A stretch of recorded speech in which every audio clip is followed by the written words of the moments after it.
Local బాడీస్లో municipal కార్పొరేటర్గా కూడా వారు పనిచేసి స్థానిక సంస్థలు ఏ విధంగా పనిచేస్తాయి, రిజర్వేషన్లు ఏ విధంగా ఇస్తారు, రిజర్వేషన్లు ఇవ్వాలంటే తీసుకోవాల్సిన నిర్ణయాలు, సేకరించాల్సిన సమాచారం పట్ల బీసీ మంత్రిగా కూడా వారు పనిచేసి వారికి సంపూర్ణమైన అవగాహన ఉన్నదని నేను భావిస్తున్నా.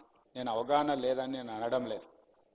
కానీ ఈ సభను వేదికగా మార్చుకొని తప్పుడు సమాచారాన్ని బలహీన వర్గాలకు అనుమానం కలిగించే విధంగా, తెలంగాణ సమాజంలో అపోహలు సృష్టించే విధంగా వాళ్ళ పార్టీ ఆదేశాల మేరకు వారు ఏమన్నా మాట్లాడుతున్నారేమో నాకు తెలీదు. మొట్టమొదట ఈ మొత్తం వివరాలను సేకరించడానికి సంబంధించి బీసీ కమిషన్కి ప్రభుత్వము ఇవ్వడం జరిగింది. ఆ తర్వాత ఆర్ కృష్ణయ్య గారు రాజ్యసభ సభ్యులు రిట్ పిటిషన్ నెంబర్ 30381 ఆఫ్ 2024 వారు హైకోర్టులో ఒక రిట్ పిటిషన్ ఫైల్ చేసి ఇది బీసీ కమిషన్ ద్వారా కాదు, డెడికేటెడ్ కమిషన్ ద్వారా ఈ సమాచార సేకరణ మొత్తం జరగాలి, ట్రిపుల్ టెస్ట్ బాధ్యతలను అప్పగించేందుకు డెడికేటెడ్ కమిషన్ వేయండి అని చెప్పి ఆర్ కృష్ణయ్య గారు హైకోర్టుకు వెళ్ళడం జరిగింది అధ్యక్ష. వారి పిటిషన్ బేసిస్ మీద హైకోర్ట్ ఆఫ్ తెలంగాణ రాష్ట్ర ప్రభుత్వానికి ఆదేశాలు జారీ చేసి, ఇది ఆ కాపీ అధ్యక్ష.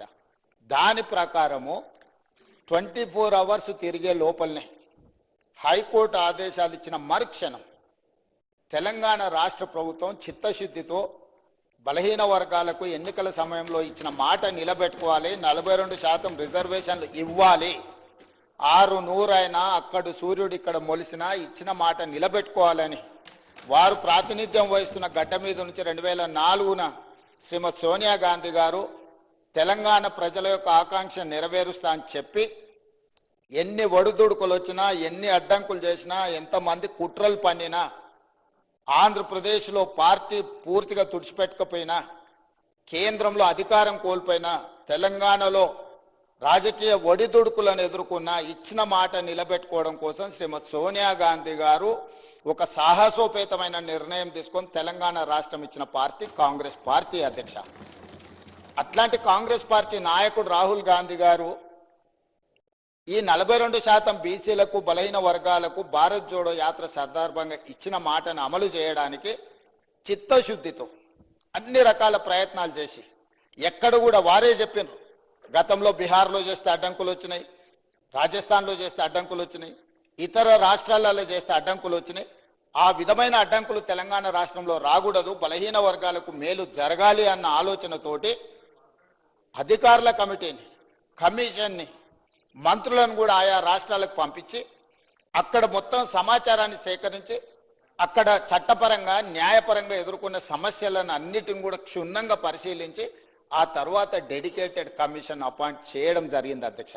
ఈ మొత్తం ప్రక్రియ ఫిబ్రవరి 4, 2024 నాడు మొదలుపెట్టి ఫిబ్రవరి 4, 2025 సరిగ్గా 365 రోజులు తిరిగే లోపల పకడ్బందీ చట్టాన్ని చేసి ఈ రోజు తెలంగాణ రాష్ట్రంలో బలహీన వర్గాలకు స్థానిక సంస్థల పంచాయతీరాజ్లో, స్థానిక సంస్థలు మున్సిపాలిటీస్లో 42% రిజర్వేషన్లు ఇవ్వాలని చిత్తశుద్ధితో మేము ముందుకు వెళ్ళినాం అధ్యక్ష.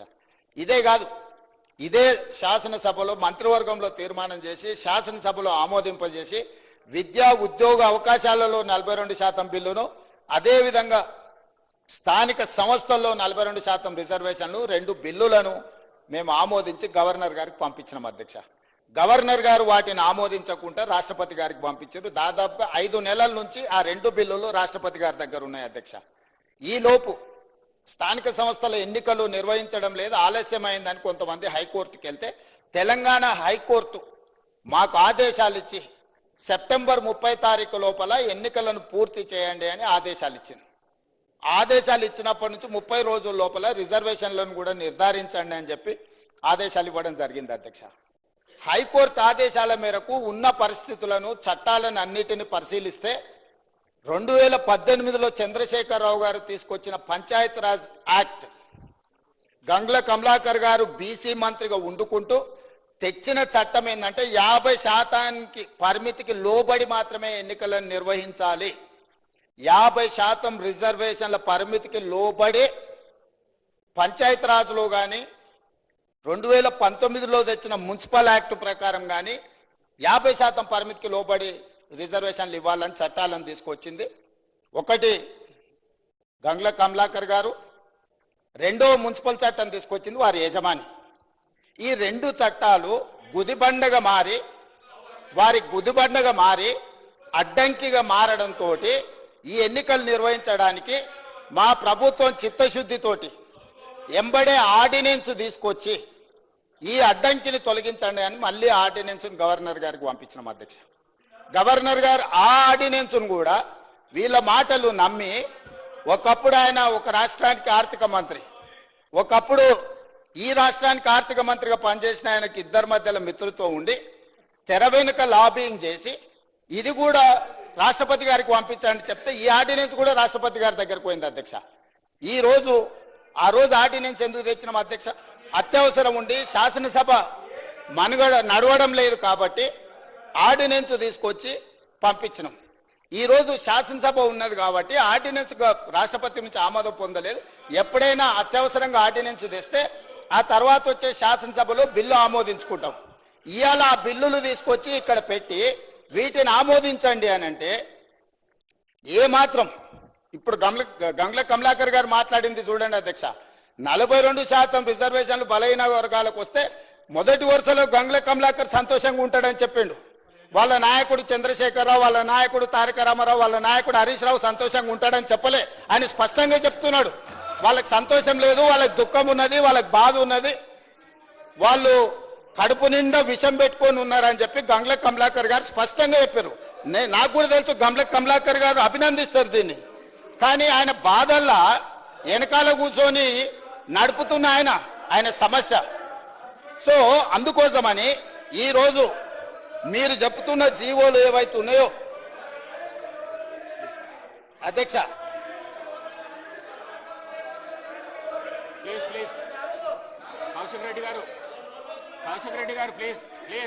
అధ్యక్ష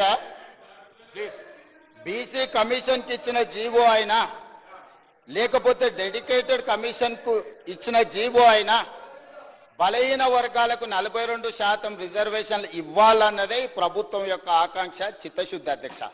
అందుకోసమని ఇప్పటి వరకు కలిసి రాలే. అదేవిధంగా గంగ్ల కమలాకర్ గారు ఇంకొక మాట అన్నారు, ఢిల్లీకి అఖిలపక్షాన్ని తీసుకెళ్తా అన్నారు, మీరు అఖిలపక్షాన్ని తీసుకెళ్లలేదని. అధ్యక్ష 5 సార్లు ప్రధానమంత్రికి నేను లేఖ రాసిన, దీనికి సంబంధించి మేము ఢిల్లీకి రావాల్సి ఉంది, మీరు ప్రధానమంత్రికి అపాయింట్మెంట్ ఇస్తే మేము అందరం కలిసి వచ్చి మిమ్మల్ని కలిసి విజ్ఞప్తి చేస్తామని. ప్రధానమంత్రి మనకు అపాయింట్మెంట్ ఇవ్వలేదు అధ్యక్ష.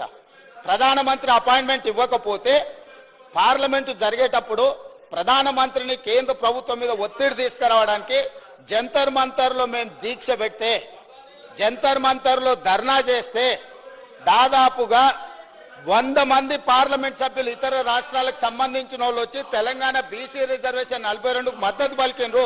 కానీ రాజ్యసభలో ఉన్న బీఆర్ఎస్ ఎంపీలు మాత్రం అటువైపు కూడా కనుదిప్పి చూడలే అధ్యక్ష.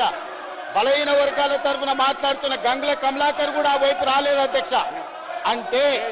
అంటే వాళ్ళ పార్టీ నాయకుడు బలహీన వర్గాలకు 42% రిజర్వేషన్లు ఇవ్వడానికి సిద్ధంగా లేరు, వాళ్ళకి చిత్తశుద్ధి లేదు.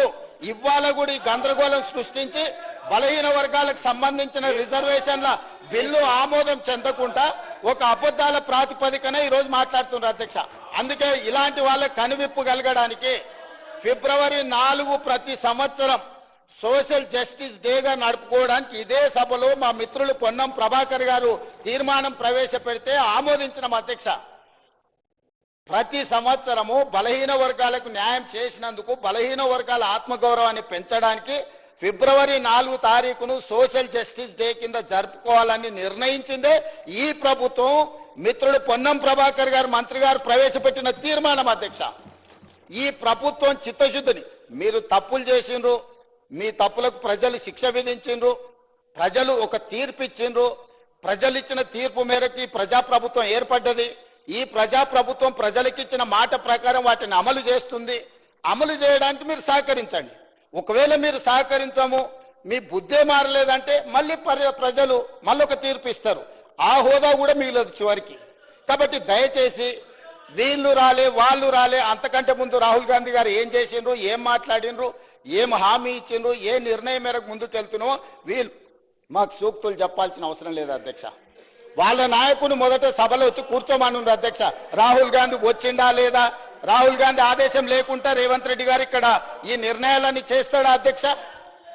ఇంత ఇంపార్టెంట్ చర్చ జరుగుతుంటే బలహీన వర్గాలకు న్యాయం చెయ్యాలని 100 సంవత్సరాల నుంచి జరగని కులగణన తెలంగాణ రాష్ట్ర ప్రభుత్వం చేసినందుకు ఏది ఏమైనా రాజకీయాలను పక్కన పెట్టి ప్రధాన ప్రతిపక్ష నాయకుడు చంద్రశేఖరరావు గారు వచ్చి ఒక మంచి మాట, అయ్యా మేం చేయలేని పని ప్రజాప్రభుత్వం కాంగ్రెస్ పార్టీ చేసింది, నేను అభినందిస్తున్నా అంటే వారి పెద్దరికం పెరిగి ఉండేది కదా అధ్యక్ష.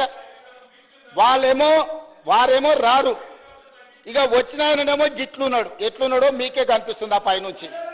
ఇట్లాంటి వాళ్ళందరినీ ఇందులోకి తోలి తాను చెడ్డ కోతి అంట వనమల్ల చేర్చిందంట. అట్లనే ఉంది ఈ వ్యవహారం. కాబట్టి ఇప్పటికైనా మిత్రులు గంగ్ల కమలాకర్ గారికి నా సూచన, ఈ ఒక్క విషయంలోనన్నా వాళ్ళ ఒత్తిడికి లొంగకు. ఏమైనా మంచి షెడ్ ఉంటే నేను చూసుకుంటా, నువ్వేం వాళ్ళకి భయపడకు మిత్రమా. మంచి షెడ్ ఏమన్నా ఉంటే నేనున్నా, మనం పాత మిత్రులమే కదా, నీకు తెలియందేముంది. వాళ్ళ ఒత్తిడికి లొంగకు, వాళ్ళకి ఇష్టం లేదు. వాళ్ళ పోకడలు దగ్గరికి వెళ్ళి నువ్వు చూసినావు. పర్టికులర్ గా కరీంనగర్లో నీకైనా ఎల్రమ్ నగర్కైనా పొన్నం ప్రభాకర్ గైనా వాళ్ళ పోకడలు ఎట్లుంటాయో నీకు తెలియదా, నేను చెప్పాలనా? కాబట్టి దయచేసి, నాకు చాలా మంచిగా తెలుసు కాబట్టే ఇక్కడికి వచ్చిన, లేకపోతే ఎట్లా వస్తాను నేను? నాకు చాలా బాగా తెలుసు కాబట్టే కరుగాల్చి వాత పెట్టి ఇక్కడ వచ్చి కూర్చున్నా. ఇక నా గురించి కాదు చర్చ. దయచేసి నేను అందరికీ నా విజ్ఞప్తి ఒకటే, ఇదొక మంచి ఉద్దేశంతో తీసుకొచ్చిన బిల్లులు. అందుకోసమని రాజకీయ వివాదాలకు తావు లేకుండా, మీరు ఆరోపణలు చేయకుండా మీరు సూచన చేయండి. తప్పకుండా ఆయన అధ్యక్ష, ఒక అధ్యక్ష ఆ వెనకాల గట్టిగా అరిసేట ఆయన కూడా ఆయనే అధ్యక్ష, ఆసోపతే. అందుకే ఆయనకి ఇష్టం లేదు, ఆయన కూడా అందుకే అట్లా అరుస్తున్నాడు అధ్యక్ష. కాబట్టి అధ్యక్ష, అది కల్వకుంట్ల కాదు అధ్యక్ష, కల్వకుండా ఉంచడం అన్నమాట. ఎవ్వరు కల్వకుండా ఉండాలి. బీసీలు ఓసీలు కలవద్దు, ఎస్సీలు ఎస్టీలు కలవద్దు, మైనారిటీలు హిందువులు కలవద్దు. అది కలవకుండా చూసే కుటుంబం అధ్యక్ష, అది కలవకుండా కుటుంబం కాదు. కాబట్టి ఇప్పటికైనా ఈ బిల్లును చర్చ లేకుండా మన సభ అంతా ఏకగ్రీవంగా ఆమోదించి చేస్తే కేంద్ర ప్రభుత్వం మీద ఒత్తిడి తీసుకురావడానికి ఉంటది. మేము ధర్నా చేసినప్పుడు రాలేదు, మాకెట్లాగూ మోడీ గారు ఈ విషయంలో అపాయింట్మెంట్ ఇవ్వలే.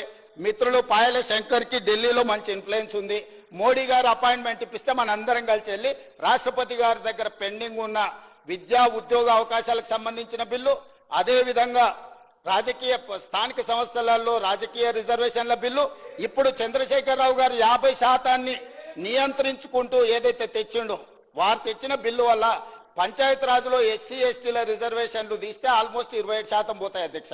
ఇక 23% బీసీలకు వచ్చినాయి. అదేవిధంగా మున్సిపాలిటీస్లో కూడా ఆ రిజర్వేషన్లు తీసేస్తే దాదాపుగా 31% బీసీలకు వస్తున్నాయి అధ్యక్ష మున్సిపాలిటీస్లలో. కాబట్టి ఈ రోజు గుదిగ బండగా మారిందే 2018లో టీఆర్ఎస్ పార్టీ తీసుకొచ్చిన 50% పరిమితి చేసిన రిజర్వేషన్ల చట్టమే ఈ రోజు గుదిబండగా మారింది స్థానిక సంస్థలలో. అదేవిధంగా మున్సిపాలిటీస్లో కూడా ఆ నిబంధననే మనకు అడ్డంకిగా మారింది. ఈ మూడవ మున్సిపల్ ఇప్పుడు పెట్టిన సవరించిన బిల్లులు కూడా ఆమోదిస్తే ఆ 50% అడ్డంకి తొలగిపోతే భవిష్యత్ కార్యాచరణ మొత్తం పకడ్బందీగా చేస్తాం అధ్యక్ష. నేను మళ్ళొకసారి మిత్రుడికి నేను మాట ఇస్తున్నా సభా నాయకుడిగా, చిత్తశుద్ధితోని దీన్ని అమలు చేసుకుందాం. దీన్ని చిలువలు పలువలు చేసి మిమ్మల్ని మీరే అవమానించుకోకండి ఒకరిని ఒకరు. ఎందుకు అని అంటే వాళ్ళు బాగానే ఉంటారు. గంగ్ల కమలాకరు పొన్నం ప్రభాకర్ను అవమానించిన, పొన్నం ప్రభాకర్ను గంగుల కమలాకర్ను అవమానించిన, ఇది బలహీన వర్గాలకు సంబంధించిన ఆత్మగౌరవం అధ్యక్ష. ఈ సభలో ఒకరినొకరు మీరు విమర్శించుకొని ఇతరుల ముందు పలచన కాకండి. నేను సభా నాయకుడిగా వారికి సూచన చేస్తున్నా, మీరు కూర్చొని మాట్లాడుకోండి. మీకు మంచి జరిగే సమయం వచ్చింది. ఈ మంచి జరిగేటప్పుడు కలిసికట్టుగా ఉండండి. యజమానులను ఒప్పించడానికి, సంతోషపెట్టడానికి పరిశమైన పదజాలం మంత్రుల మీద ప్రయోగించడం వల్ల మీరే చులకనవుతారు. మీకు మంచిది కాదు, ఈ సభ మర్యాదకు గౌరవానికి కూడా మంచిది కాదు. కాబట్టి ఇది చర్చలు కూడా చేయాల్సిన అవసరం లేదు. వాళ్ళు చేసిన పాపాలను మేము ఇక్కడ కూర్చొని కడుగుతున్నాం. 50% నిబంధనలను తొలగించడానికి పెట్టిన బిల్లులు. దయచేసి చర్చనే లేకుండా గంగ్ల కమలాకర్ గారు ఏకవాక్య తీర్మానం ప్రవేశపెడితే మేమందరం కూడా మద్దతు పలుకుతాం. గతంలో మా నాయకుడు చేసిన తప్పులను మీరు సరిదిద్దుతుండ్రు, ఆ సరిదిద్దే బిల్లులకు మీరు మద్దతు పలకండి అని అంటే సభ మొత్తం ఏకగ్రీవంగా వారికి మద్దతు పలుకుతాం, పాస్ అయిపోతుంది అధ్యక్ష. దయచేసి ఆ దిశగా తీసుకెళ్లమని చెప్పి మిమ్మల్ని కోరుకుంటున్నాను అధ్యక్ష.